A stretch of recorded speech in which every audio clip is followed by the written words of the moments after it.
Hello everyone, how are you doing? Nat here and welcome back with another quick tutorial. In today's, I'm gonna show how to reset your entire network adapter in Windows 11. The first step is go to the start menu and type network reset and hit enter. And click on reset now and confirm on yes. And click on close and click on close, and to apply the change go to the start menu, select the power up button and click on restart and wait a moment.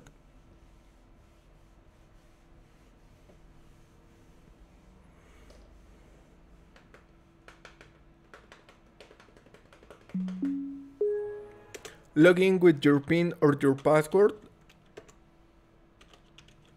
And this is all. Your network works properly and your problem has been fixed.